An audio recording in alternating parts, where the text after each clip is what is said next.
Hey everybody, welcome to the Dad Challenge podcast. My name is Josh, and it is time again.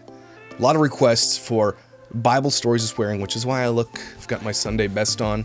Got the little fake pocket square here. Glasses so I can read my notes and all that stuff. If you're not aware of what I do here on the Bible stories of swearing, I actually take a story in the Bible and I break it down as if I'm doing commentary on it on YouTube. And I swear. So if you don't like your Bible stories, mixed with a little bit of swearing, this is probably not the one for you. But I do these because I really like doing them, and it's actually my second realization of the Bible. Now, I've read the Bible before, I've grown up reading it, all the stories, all the things, but as I've left the church and have been, deconstructing my faith, one of the things I've just fallen in love with is rereading the Bible from a new perspective. And today's is going to be one of those new perspective angles that I didn't actually start realizing until I reread this story today. And we're going to be talking about Moses. And it's going to be, hopefully, well, it's definitely going to be more than one video because I got to the point, well, I'm not going to say it. There's going to be more than one video. But basically, this story has always gotten me because this has been the question of my faith for the longest time. And that question being, and we're going to get to it, is why did God harden Pharaoh's heart?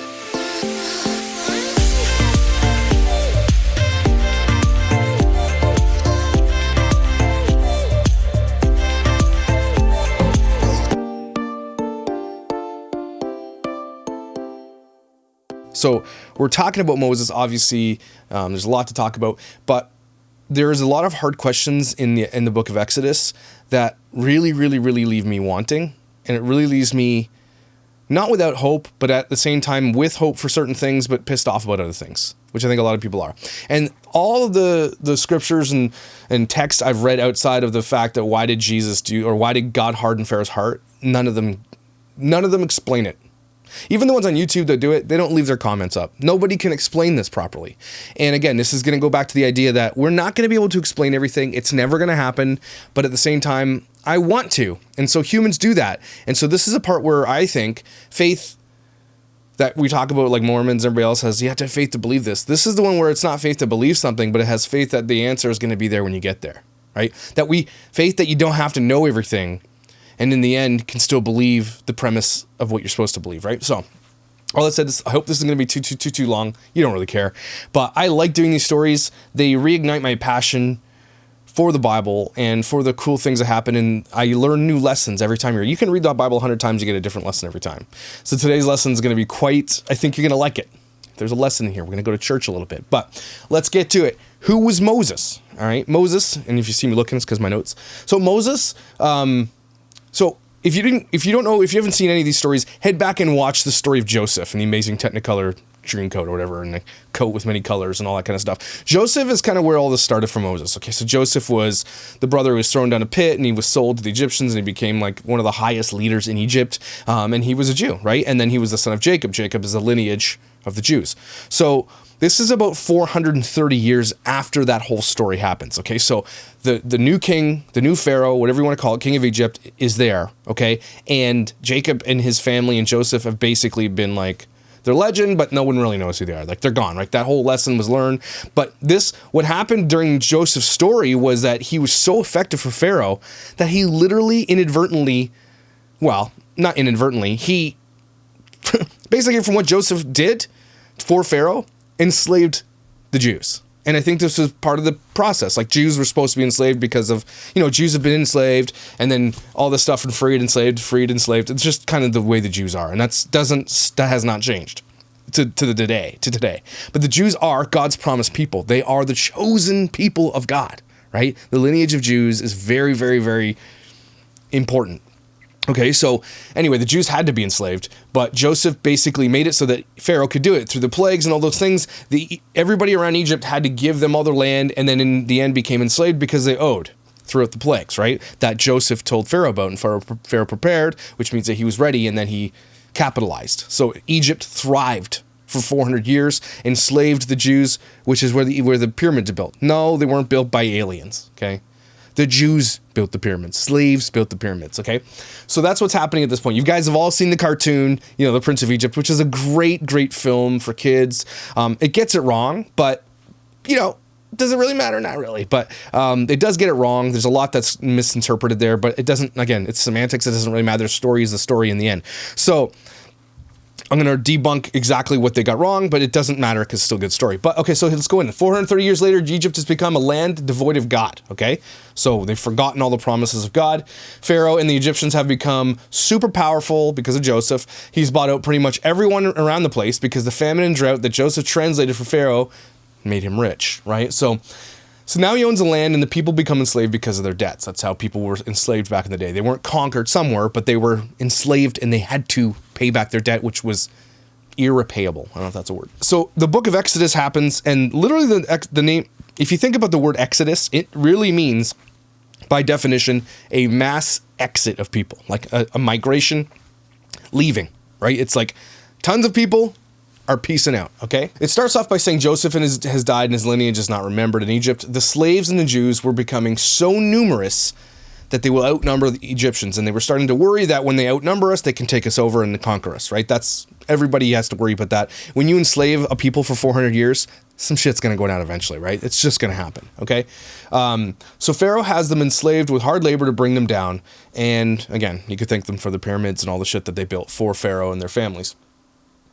So it says this in the Bible, it says, "Come, let us deal shrewdly with them, so that they will not multiply, and in the event of war, join our enemies," right? "And fight against us and escape from the land." So they set taskmasters over them to oppress them with hard labor.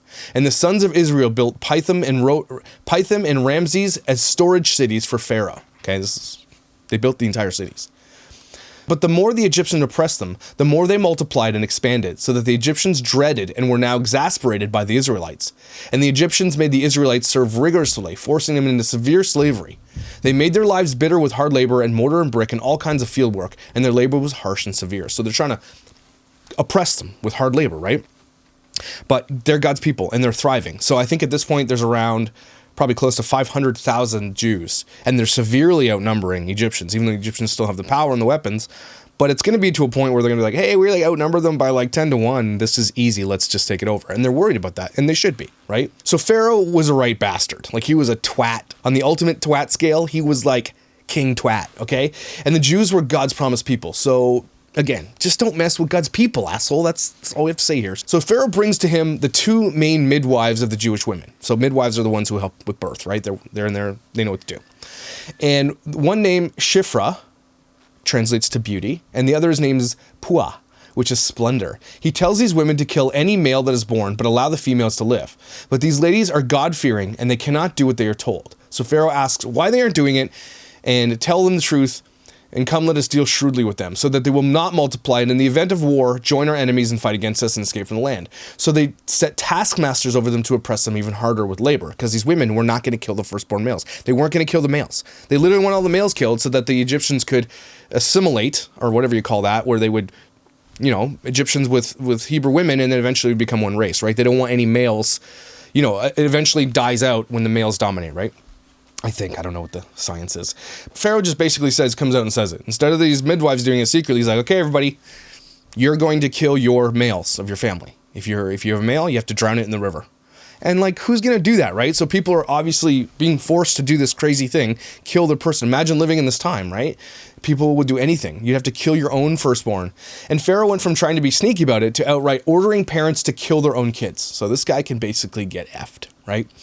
So God's not in the picture yet. He's not even here yet. So as this is going on, Moses' mom births Moses, okay? She births him. She loves him. He's healthy. He's beautiful. And she hides him for 3 months, okay? So like a lot of people probably were, they were probably hiding their children, eventually getting caught, and their kids were being killed in front of them. Like, you can even imagine, okay? Just insane. So just like the movie, right? So she puts him in a basket made with pitch and tar and all that stuff that's waterproof, sends him up the river. You know, I guess she's thinking someone else will take him, and she's hoping someone will have hope, or maybe an animal will take us so she doesn't have to do it. I don't know. It doesn't really say. But hopefully praying that someone will find him. But Miriam, who's Moses' sister, followed the basket from a distance and saw what happened, right? So This is what happens in the cartoon as well. So it's weird what really happens. And not a lot of people understand what really happens. If you don't really dive into the story, if you're hearing this at church, you got a 30-minute sermon, talk about the whole story. But this is really interesting to me. So Moses is found by Pharaoh's daughter, okay? Pharaoh's daughter finds the basket and sees him and takes pity on the baby, right? The baby's healthy and beautiful and crying, but she's like her heart, right? But Miriam sees this, comes up to Pharaoh's daughter and says, should I fetch a wet nurse to feed him? Like, she sees this opportunity. She says, hey, it looks like you're going to keep this baby. Should I go get you a wet nurse? And Pharaoh's daughter says, yes. And Miriam grabs Moses' mom. Okay? So Moses' mom was his wet nurse. And his mom nurses him while being paid by Pharaoh's daughter to nurse him. So she's paid her wages to be a wet nurse. The most heartbreaking part about all this is that that's his mom. Okay, could you imagine seeing your baby go up the river? Finally, someone finds you, like, this is amazing. But then you're the one who nurses the baby and then has to give it back. Again. Like, that's so heartbreaking. But knowing he's going to be privileged, he's going to be living in a palace with, you know, a royal family, I mean, it's a no-brainer. Your kid's going to die or they're going to live well, and that's a choice everybody would make every single time, right? And at first I started reading the Bible about Moses' mom. Never gives her name a mention, and doesn't say it, and it's a sad story because it's heartbreaking. And after further research, I found that her name is revealed as Jochebed, and so let's remember Jochebed. It could be somewhere else in the Bible. It's not in this passage, and it just says his mother. But her name is Jochebed, and she's the one who is Moses' mother. Right? So she must play a role in this. She's the one who birthed Moses, one of the most prolific people in the Bible, one of the most important people in the Bible. Okay. So Pharaoh's daughter names him Moses because she found him in the water. So nothing's mentioned about his childhood, right? It just nothing. Just basically jumps right to his adulthood. Moses knows that he's a Hebrew. He clearly can see that he's a Hebrew. He knows he's adopted. Likely his parents told him. And the cartoon speculates that he is Pharaoh's cousin or brother or whatever the case may be. I think the cartoon speculated that Pharaoh's wife found him, but it was not. If the cartoon was speculating it was his cousin at most. And they also speculate that they were friends, like they had a relationship, right? Better for the movie. Like they were good. They were bros, ride or dies. But the likelihood that Moses knew and hung out with Ramses, almost probably not. Moses probably was nothing to Ramses. Was never mentioned, was never seen, was never part of the lineage, nothing. They weren't together. They probably maybe saw each other once in a blue moon, but they weren't friends or anything like that. It was just never the case. Like the movie portrays them to be friends. It just wasn't. And then where Moses was like, or where Ramses is like, I can make this go away because what happens next is crazy, right? So it's not the case. Ramses and Moses weren't friends. They were nobodies. So Moses knows he's a Hebrew. He sees his people being beaten and brutally enslaved. And at this point, he's privileged, right? He's literally in a royal family. And so he sees a Hebrew being beaten. And when no one's looking, he kills the Egyptian, buries him in the sand. And then the Bible just says that. Like, Moses is a straight, stone cold killer. He's a murderer, right? And no one talks about that. Moses is always portrayed as this man in the Bible who's like, I don't want to, like, he's a peacemaker. He doesn't like confrontation. He's got a stutter. He's very like, I don't want to do any of that stuff. But everybody just glosses over the fact that Moses straight up killed a man. In Egypt, that's illegal, okay? What Moses did, he could be killed for, and that's what sort of, Pharaoh tries to do. So Moses is a murderer, okay? This just, again, serves my point, like David and everybody else, that God uses anybody. Have you ever heard of anybody ever call him, hey, Moses the murderer? He's a murderer, okay? He kills a guy, even though it was probably justified, and it was, because he was beating these guys. But he was a murderer, based on the laws of the land at the time, okay? So, then he sees two Hebrews arguing, and he asks, why are you fighting amongst yourselves? And they basically tell him to piss off, because they're like, who are you? And he's like, and then ask, are you going to kill us like you killed the Egyptian? So Moses is like, I thought no one was watching. My bad. So Moses is like, he's outed. Moses knows he's screwed. You can't kill an Egyptian person, and clearly the kingdom knows that Moses is not, like, he's not just a sneaky Egyptian. This likely happened a lot. Like, babies were probably brought into the, adopted. I'm sure, like, they're talking 500, 600,000 kids. They were somehow assimilated at some levels, right? Everybody knew that Moses was not an Egyptian. So it's not like he was just like faking being an Egyptian. He was like the adopted outcast kid, right? He was the stepchild. It says in the Bible, when Pharaoh found out, he tried to have Moses killed, but Moses fled, right? Cartoon made up the relationship, but it's all a bullshit lie. Good for the movie, but it's not the truth. He tried to have him killed because, like, hey, this This Israelite, this Jew, tried to kill one of our guys, and maybe they're just waiting for a moment for them to mess up and say, let's get him. Like, that's it. He's done. So Moses flees. Okay, he runs. He's out. He's peaced. So Moses ends up in a place called the Meridian, and we see him hanging. We see him. The movie shows that he gets there and he's almost half dead or whatever, but it doesn't say that in the Bible. But he travels, and I have a photo here of how far he traveled, and it's a 92-hour, 449-kilometer trip, which is about, I don't know, straight about 5 days of nonstop walking, and he was along the river, so obviously there's food and water and everything on his way, and so he probably walked for a week or 2 weeks and all that kind of stuff, and was there. So it wasn't like, it's not out of the people, like it's important to see where he came from and where he went, right? Because he went from the pyramids all the way down, not that far away, but far enough that he's not known. Okay, so he ends up in a place called Meridian. We see him hanging out by a well, and so like any other romance, the priest of the land had 7 daughters. That poor bastard.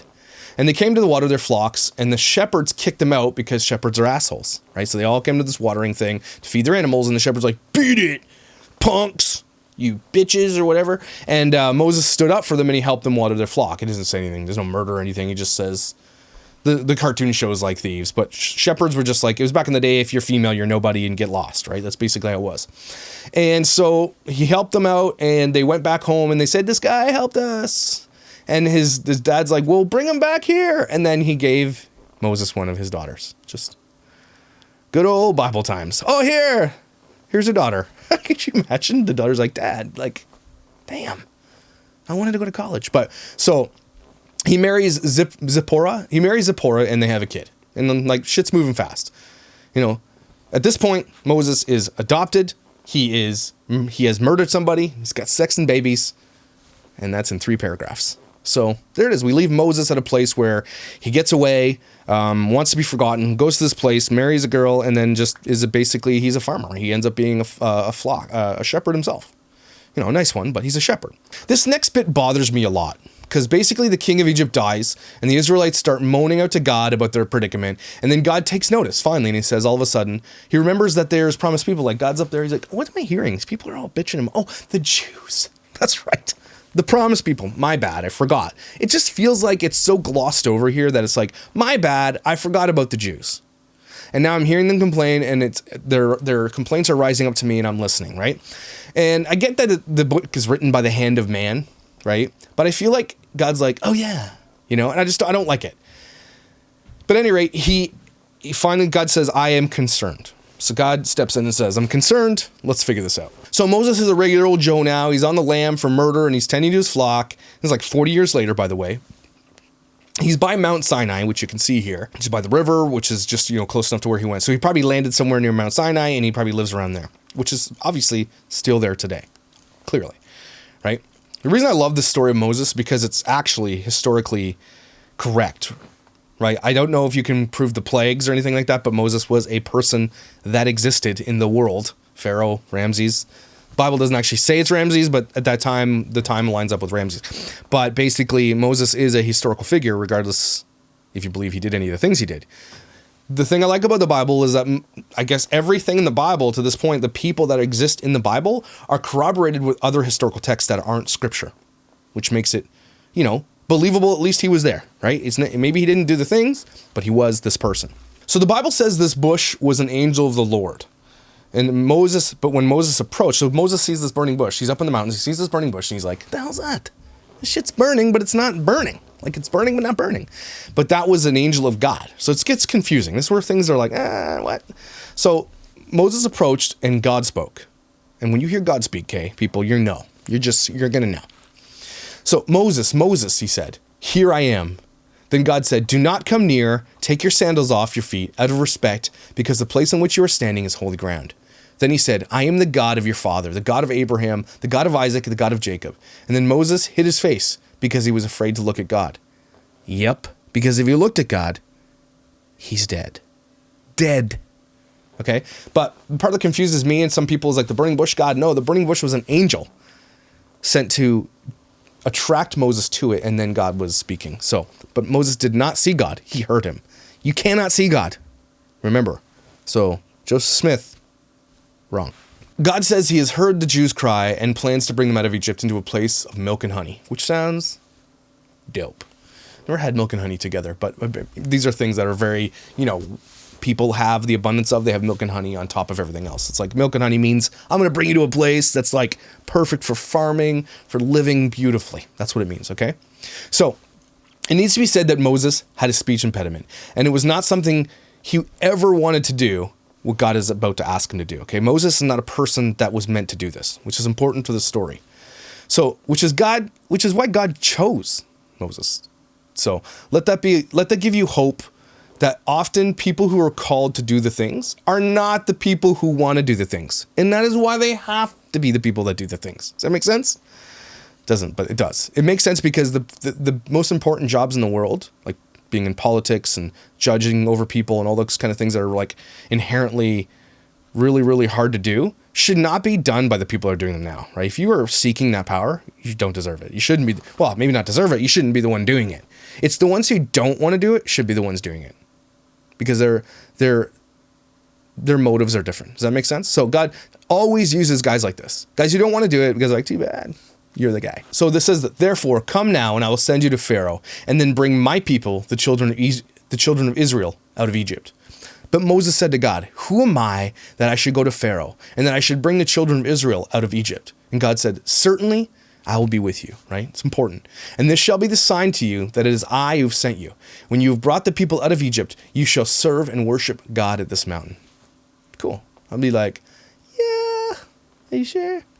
So if you've got, the lesson here is if you've got God on your side, bruh, you're good. But they don't know this. They don't know this. They don't know. They don't have hindsight. They don't have the vision, right? So little did Moses know that he was about to be the catalyst for some of the most prolific movements in God's plan than anyone before him, and then everyone after him, all the way to Jesus. Jesus even spoke of Moses. Moses was the man. But what we're going to see here is that Moses was the man and also Aaron was the man, right? Moses was the man, but Aaron was the man in front of the man. So Aaron did a lot of this and it's overlooked a lot. Aaron is Moses' brother, if you didn't know. So just want to say that. So God tells Moses to say these things to the slaves. Basically, I've heard you complaining and bitching and moaning, and I see how you were treated, and I'm freeing you. It's time, okay? It's been 400 years. It's time. Let us go on a 3-day journey so we can sacrifice. But Pharaoh will not let you. So I'm going to mess his shit up something fierce, and that's what's called.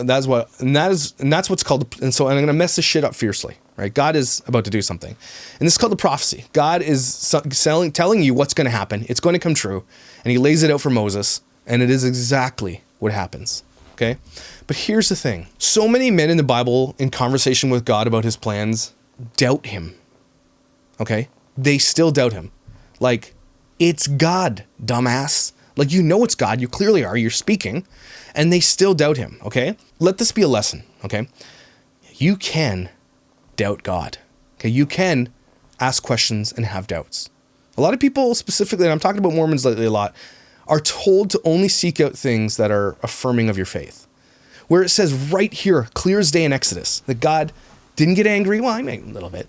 But God allowed him to have those doubts and ask those questions. But here we see Moses question God. Questions God. Okay? And God's like, cool. Check it, Moses. Lay down your staff. So Moses does it, and it turns into a giant-ass serpent, right? He then starts backing out. He's like, what the hell, dude? Are we in Australia or something? And then God's like, chill. Grab it by the tail. Moses does, and it turns back into a staff. God says, do this. And they're going to be like, what? And they're going to listen. But you guys have to realize the biggest thing here, okay? It's okay to have doubts. It is okay to ask questions, even of God. It is okay to not understand something and even be angry and be like, what the F? And we're going to see that here a lot. Do not forget this moment. Mormons, if you're listening, don't forget this moment. God is telling him to do something, and he is still like, not sure, I don't think, but God's like, chill, hear my plan. That's important. Okay, anyway. God also says that if it doesn't work, then put your hand on your chest pocket, pull it out. Moses does this, pulls out a Michael Jackson glove. No, it's just a white hand that's glowing, right?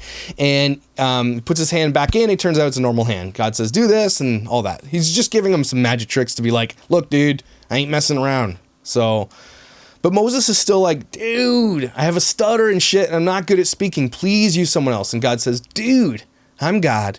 I'm going to make this work. Just do it. So Moses is like, okay. God also says, Aaron, your brother, he's going to meet you when you're on your way up there. He's going to be your translator. You just do all the cool tricks and we'll get it done. Right? So it puts him at ease. He says, look, I've got other plans. He even brings Aaron in.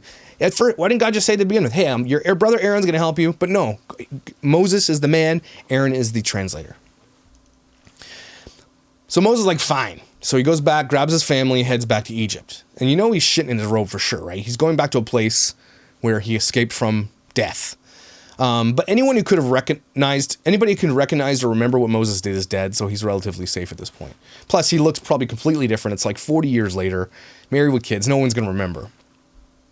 Right? It's not like people were like, there was not like archives and shit. So here's where I get a little bit pissed. Here's the ultimate question I have had, okay, and have never gotten an answer to at all. All the research I've done about this is that basically, they all come back to, well, God could do it, so he did it, basically. That's very much semantics. That's very much like the most boiled down thing. God wanted to prove how powerful he was and how incredible he was and all this stuff. It's just not a good enough answer for me. And we're gonna dive into that a little bit here. But here's what it says. The Lord said to Moses, when you return to Egypt, see that you perform before Pharaoh all the wonders which I have put in your hand. But I will harden his heart and make him stubborn so that he will not let the people go. Guys, this is one of the most important lines of the Bible. We talk about free will all the time, how God says we are able to do what we want, and clearly we are, because look where we are in the world. Look what Eve did. There is free will. There's no question of that there is free will. But now there's a question in place right here that says, now there's a question in place that does God sometimes intervene in free will? Clearly. Okay, he's sending Moses to do the thing, but he's like, oh, by the way, I'm also going to make it so nothing that you do is going to help Pharaoh make this choice. I'm going to make it so Pharaoh says no to everything. If I'm Moses, I'm like, what? Dude, I already told you I want to go. Now you're going to make it so he's not going to listen to me? I would be like, what? So 22, it says, then you shall say to Pharaoh, thus says the Lord, Israel is my son, my firstborn. So I say to you, let my son go so that he may serve me. And if you refuse to let him go, behold, I will kill your son, your firstborn. So God's threatening here. If you don't let my first son go, your first son is dead. And basically what he's saying is he wants them to take a 3-day journey outside of Egypt to sacrifice for the Lord, something they have not been able to do. They've been oppressed to do it. And God says, this is how they serve me. This is how they honor me. And so that's basically the premise of this. And God's saying, tell him, if he doesn't, shit's gonna go down. But God hardens his heart. It's already gonna happen before it even happens. So my question's always been, why is God going to force Pharaoh not to do the thing? The free will does not exist here for Pharaoh, okay?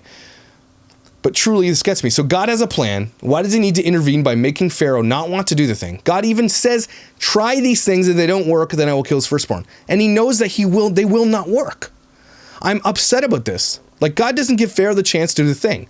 It's super confusing because he knows Pharaoh won't comply and basically forces him not to comply. Anything I've ever read on this is always like, Pharaoh hardened his own heart. No, God hardened Pharaoh's heart in all these cases. They try to say, well, Pharaoh also hardened his own heart. Maybe, but God also did it. And it says it multiple times as we go through the plagues. I cannot get over this answer, and I've never had someone answer this question good enough for me. A lot of people are like, they always ask God, like, why did bad things happen? They think that's like the gotcha question for Christians. Why did plagues happen? Why did floods happen? Why did babies die? And we know the answer is because there's inherent sin on the earth, right? And that there's free will that exists because of that, right? The things that we do to the earth have ramifications to the earth. That's why shit happens, right? Terrible things happen.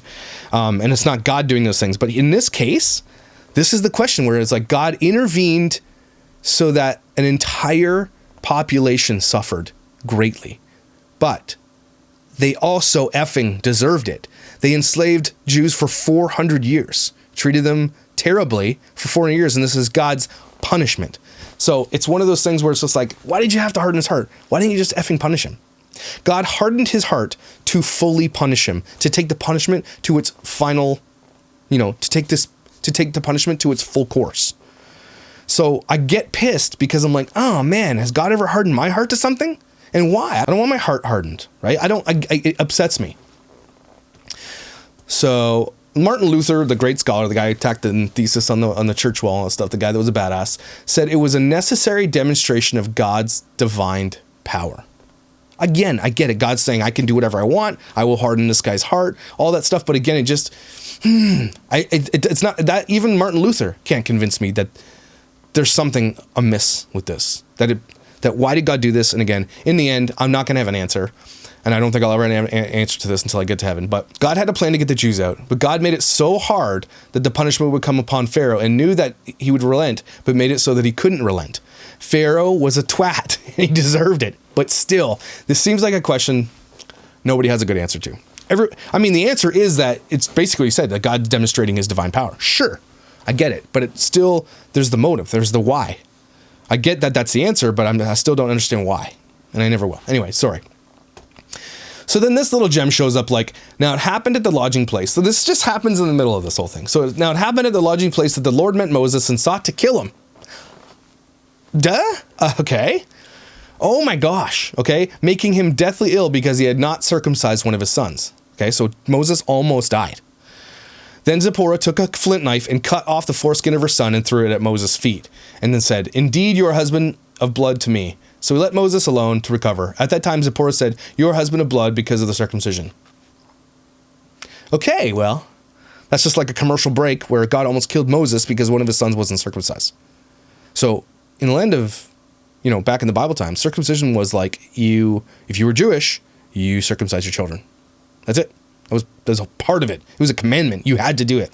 So that was just weird. Anyway, on with the next part of the story. So God goes to Aaron, sends him to meet Moses, and preps Aaron to say what needs to be said. So Aaron is the guy that is like the voice.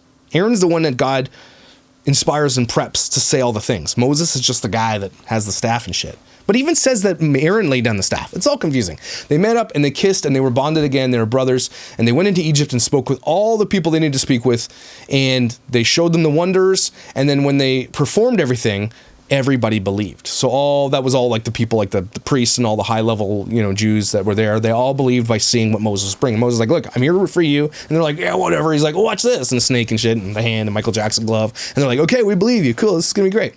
Right. So Aaron and Moses go to Pharaoh. Obviously they just, hey, is Pharaoh available for an appointment? Yeah. Okay. We'll be there in like 20 minutes. 20 minutes. Okay. You need Timbits or coffees from Timmy's or anything? Okay. We'll grab you some. Thanks. See you soon. Right. So they get there and they tell him, this is the famous line, Pharaoh, let my people go. Jazz hands. Right. And Pharaoh's like, who the F? What? And this is not the Pharaoh that, I think, if I'm correct, it's not the same Pharaoh that wanted Moses killed. This might have been Ramses, the one that they thought was his friend. So the Pharaoh that wanted him killed was not the Pharaoh that is now. The Pharaoh that is now is likely the same age as Moses, grew up in the same time. So the Pharaoh that wanted him killed is dead, and now his son is Pharaoh. So this is where they think is Ramses, who was his best friend, which is not true. Okay, has to say that. So the famous line, but Pharaoh laughs and is like, what the hell? Why should I do that? I do not believe this God you speak of. Right?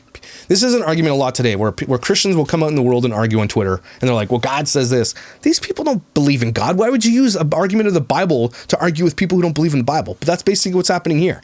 Right? Pharaoh's like, I don't believe in this God that you say. Like, so he says, piss off into the sand, and now I'm going to make it worse for them. So Pharaoh gets even more upset, and he makes it worse for the Jews. He takes away their straw and the things to make bricks, and he says, you still have to make all the same amount of bricks, and if you don't, you're going to get beat.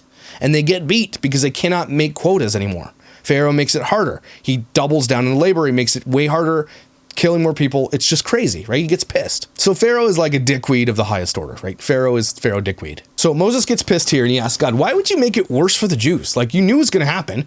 And he calls God out that he has done nothing to help. And Aaron's like probably stepping away from Moses, like, dude, it's God. Just like, it wasn't me, man. I'm just here to say things. And like, so God, Moses is pissed at God. Again, another lesson here. Are you allowed to be pissed at God? Yeah, we are human. God does things outside of our understanding, like hardens Pharaoh's heart. I'm pissed. And I'm allowed to be pissed at that. I'm allowed to not understand it too. And God obviously has a reason for doing what he did. And I'm going to get that answer someday. But I'm allowed to be pissed and ask questions about it. Okay? Mormons will tell you you're not. Catholics and everybody else who hold the higher echelons of religion, even in evangelical churches, they'll tell you not to ask these questions. These are not questions you're allowed to ask. But I'm going to ask them. All right. So God speaks up and says, dude, just do the thing. I promise the thing. It's going to happen. Okay, just keep doing the thing. So Moses is about 80 years old by the time they talk to Pharaoh again, right? So this time they go to Pharaoh and he says the same thing. He says, but this time he throws the staff down, right? The staff turns to a snake. Pharaoh's like, oh, dude, what's this? And then Pharaoh brings all the magicians and all the people of the land that are tricksters, and they do the same thing, which to me is crazy, right? That he's got magicians that can turn staffs into snakes. So Moses' staff eats all the staffs, all the other snakes, and then he turns back to staff. Moses is like, well, whatever. If my magicians can do it, then whatever. I'm not going to do it. I'm not impressed. Okay, basically he says it's a no from me. So, but it all comes to this line: Pharaoh's heart was hardened. There was never a time that Pharaoh was going to relent. Actually, that's a lie. There are times, I think 4 or 5 times, that Pharaoh does relent, but God then re-hardens heart. Pharaoh's like, yeah, and then he does it again. So anyway, so Pharaoh has the magicians. So next thing they do is they go, you've seen the cartoon. He goes down to the water. He puts the staff in the water turns to blood, kills all the fish. Literally all the water in the land turns to blood. Real blood. Could you imagine the stench? Dead fish, blood. It probably smells like death and blue cheese, right? Just, you know, yesterday I was at Walmart with the kids, and I guess this dumpster drove by and leaked out all this garbage juice on the ground. Everybody walking out of Walmart was like, ugh. It was the most disgusting thing I've ever smelled in my life, okay? I got home, and the smell was still attached to my vehicle. I got in my garage, and I'm like, is that me? Is that me? But it was like, that's a permeating death smell. It was disgusting. Imagine the entire land, okay, full of rotten fish, blood, congealed blood, just rotting in the sun in Egypt, okay? Disgusting. But the Bible says Aaron was doing this, not Moses. Really weird. It's confusing that Aaron was doing it. I don't know. So Pharaoh had the magicians do the same thing, and Pharaoh's like, it's a no from me, right? He's not impressed. 7 days of blood, and the people had to dig around the river to find water because it's actual blood, okay? Disgusting. So Moses is like, dude, what the shit? Moses is probably like, I'm pissed. I already didn't want to go. God says, do these things and it'll happen. And then he does the things and it doesn't happen because God hardened his heart. So God says to Moses, look, tell Pharaoh I'm going to send in the frogs. He does not want the frogs. Moses is like, okay, Pharaoh, God's going to send the frogs. And apparently you do not want the frogs, bro. And like, okay. And then frogs. Pharaoh's like, whatever. Frogs galore. Frogs everywhere. Okay, if you're taking a shit, frogs climbing out of your toilet, okay? Frogs are in your soup, frogs in your food, frogs in your ass, frogs everywhere. Frogs up in your eyes, frogs.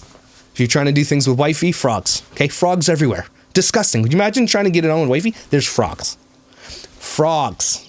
Let's just say that. Frogs. Frogs are so crazy, Pharaoh's like, all right. Forget it. I'll let them go. Get rid of these asshole frogs. So God took the frogs away after Pharaoh agreed, right? And then there was a relief. The relief hits Pharaoh and he's like, okay, wait, it's not so bad now anymore.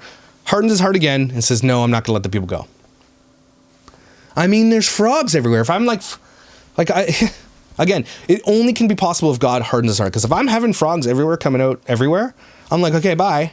But God is like, no. We're going to make you suffer through every plague I could ever imagine. And it's hard to fathom why. Okay, well, because he deserved it. I get that. The why is because he deserved it. But again, with the God of infinite grace and understanding, it's hard to... Anyway. So God tells Pharaoh he's going to... Okay, so God sends... The next thing God does is he sends gnats and insects galore. Okay, I was walking down by the water yesterday. It was all those little black gnats flying in your eyes. I effing hate those things. Imagine the entire land is filled with gnats and insects. Okay, my wife would straight up kill herself. Like, if there's a fly in this house, she can't even go to sleep. Like, if there's a fly in the other side of the house downstairs that she saw hours ago, she's not going to sleep till that fly's dead, okay? The whole land is covered in flies and gnats. Just bugging the shit out of you, flying in your nostrils. You know that feeling when you're running or something, you know, a bug flies in your nose, like, or it hits the back of your throat, and you're like, and you're like barfing on the path. You know that when they fly in your effing eyes? You know that feeling in your ears and shit? That is what it was. So Pharaoh's like, okay, get rid of the flies, I'll let them go. And then again, they go, he's relieved, and he's like, no, I was just kidding, just jokes. Pharaoh then sometimes at one point relents and says, okay, they can go, hey Sam. Pharaoh says, okay, they can go, but they can't go far. And then again, he changes his mind. God hardened his heart again. So God says, do it or I will kill all of Egypt's livestock. Pharaoh's an ass, and he's like, whatever. What happens? All the livestock is killed. Literally, all of Egypt's livestock is killed. All of the Hebrew livestock, A-okay. right? So God is sparing the Jews through all this. The Jews aren't suffering the same way the Egyptians are suffering. Likely get a frog or two or an adder or two over on their side, but they are absolutely living the high life, okay? Kills all the livestock. Pharaoh relents. Pharaoh changes his mind, obviously. Okay, next plague was the boils. So Moses comes in with some ash or some shit and he throws it up and he's like, pfft, and then all the ash goes out through all of Egypt and everybody gets all these boils. Basically, they get herpes and shit, okay? And it's painfully itchy and burning and all this stuff. And then Pharaoh's like, all right, they can go, and then changes his mind again. Like, obviously you see the pattern clearly, right? God is hardening his heart so that he suffers the severest punishment he could possibly suffer, okay? So the next one is God sends a massive hail that destroys everything.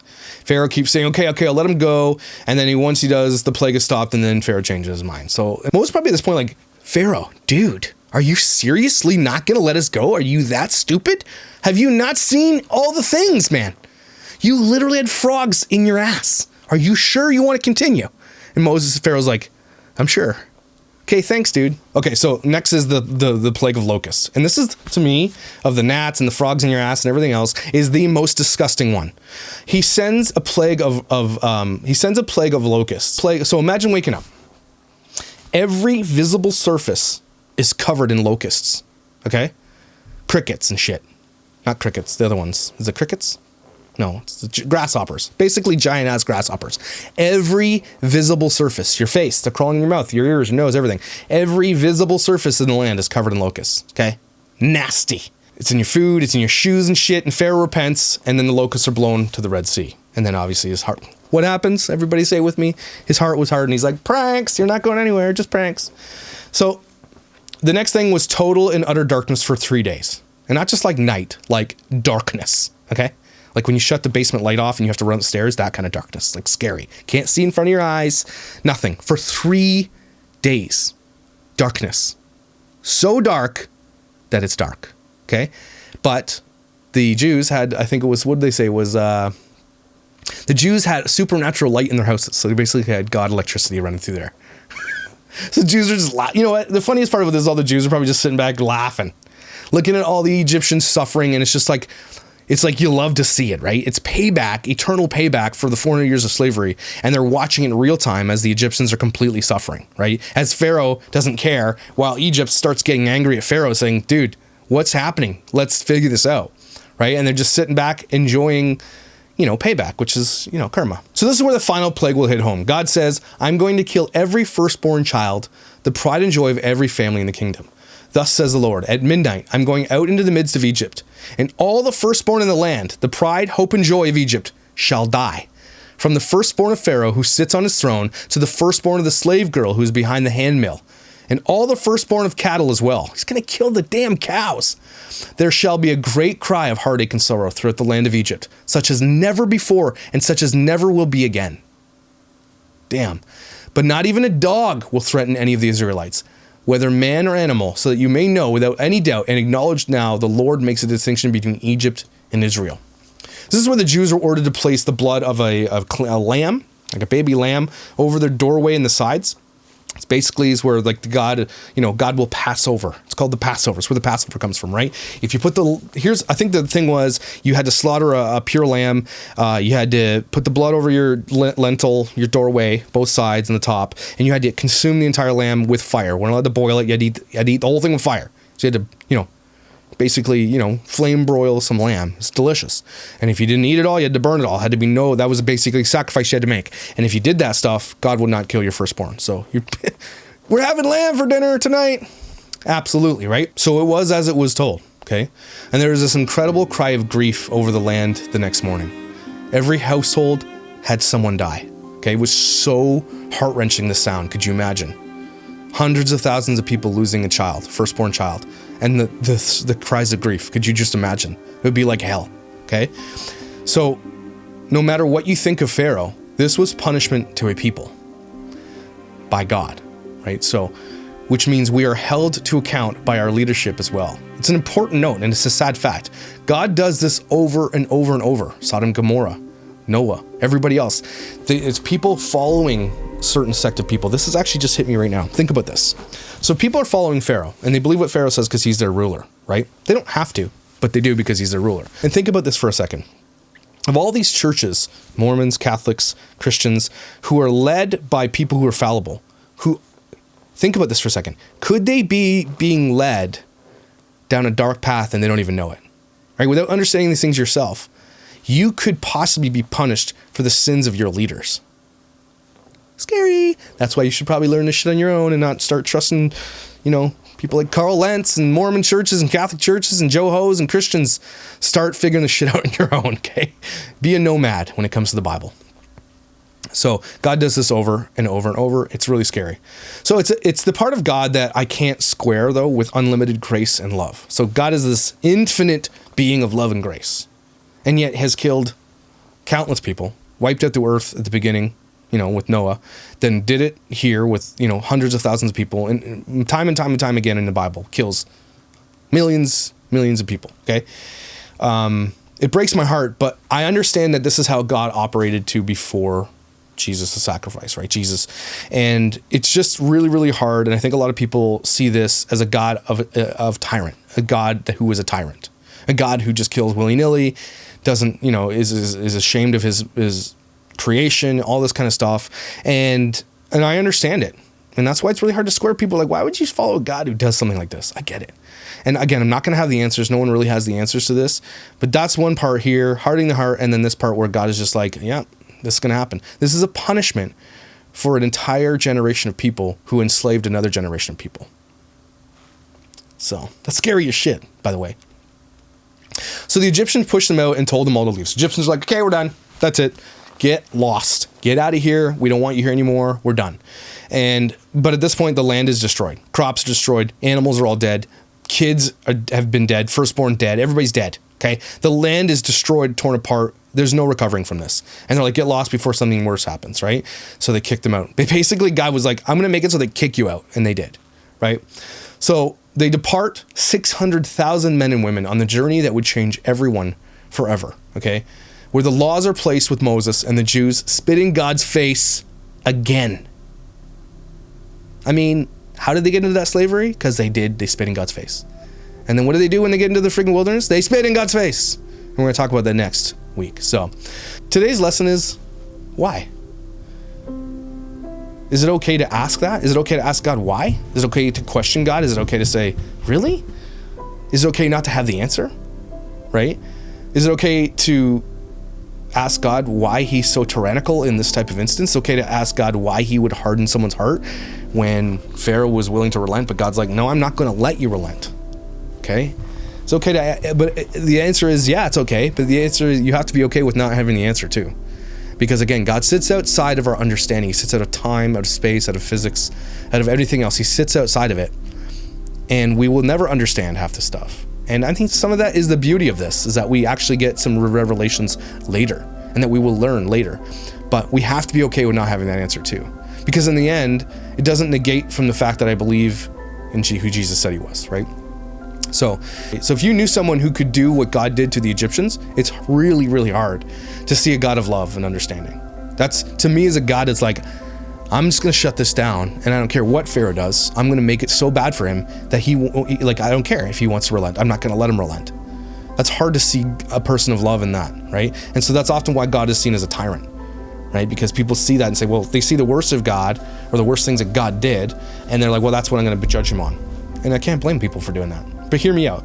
The brutality of the Egyptians towards the Jews for 400 years, think about this for a second. Every Egyptian lived on the land that was built, for four generations at least, of people that were built off the backs of Jew slaves, okay? And they were relentlessly killed and driven to madness, and so all this stuff, it was justified, it was deserved. Today we talk about the idea of slaves in the US and reparations and things like that, and how disgusting it was to hold slaves and all that stuff, and how gross it is, and we're willing now to come to terms with how bad that was and that they are deserved justice. Sort of the same thing here, right? It is exactly the same thing. They deserved the justice. God gave them the justice that they were owed, and it was brutal. Am I saying the US should do that? No. But maybe some reparations are in hand, right? Maybe reparations are okay to ask for. So, but I can still ask, and God made it clear here, even in our but I can still ask, and God made that really clear in this scripture, that even in our weakness, God allows us to have doubts, okay? And will work to make things happen if he wants you to do those things. God, again, I know this is such a cliche statement. God doesn't call the qualified. He qualifies the called. It's so cheesy, and I hate saying it because it's really, Sam, because it's one of those things that like I was like, it's from my old days, but it's never a truer statement. Okay, never a truer statement. And so here God qualified this person who wanted to go do it. He made it so it worked, and he brought someone in his life to do that. So let's take some hope in that. So those who do the things for glory are not doing the things right. Those who do not seek it inherit the kingdom. Those who don't want that crazy job are the ones who are supposed to do it. That's what I got from this. A lot of really hard unanswered questions about this first part of Moses' life. Moses got the shit, man. He wasn't like, Moses isn't happy with where he is in this. Moses isn't like, oh, I'm so glad I'm doing this. Moses hated every minute of this. Could you imagine me, Moses, and God saying, go do the thing, but I'm not even gonna let Pharaoh do that. I'd be like, I mean, what do you send me for then? I'm the kind of guy that would be like, really? Like, I don't even want to do it then. So I feel like Moses is just like, did not want to do any of this. And he, in the end, obviously came out, and I feel like Moses was destined to a life of service to God and didn't want to do it at all, but did it because you're supposed to. And we're going to talk about that next time when we go into the wilderness with the Jews. Damn Jews in the wilderness, those bastards, man. It just gets crazier, it just gets worse, and you get frustrated because God just did this craziness for them. We'll get to it. I'm not going to say it. Anyway, guys, I hope that you enjoyed today's story, Bible Stories of Swearing. I don't know when part 2 is going to come out. Maybe next week. I don't know. I'll try. But these are really important stories, and these are really important questions. So share these around to people in churches, unless they don't like swearing. Share it anyway. Pastors love this stuff. They love listening to this. Anyway, I'm glad that you guys are here and enjoying these, and I hope that you get something out of them. I absolutely do when I reread these stories and pull these, and I redo these stories, and I'm learning as I go with you. It's really important. So thank you for joining. If you want to support Bible Stories of Swearing because it's different, you can buy me a coffee, or you can head over to the merch store and buy a Bible Stories of Swearing t-shirt, or, you know, you can become a member here, whatever. But these stories take a long time to do, and I don't get many views on them, but I think they're really important. But if you do want to support me because you really like them and you want to, you know, help me and support me, one way is just buy me a coffee, or 10. But you can. If you don't want to do that, that's okay. Right, head over to Instagram or Facebook and like me on there and help this conversation spread. This is a really important topic. This stuff is really cool. And as I dive more into the Mormon culture, it's going to relate to this a lot more as I see it. It's really cool. So take a deep breath. May God shine favor upon your family. And you have a blessed Sunday, and I will see you tomorrow.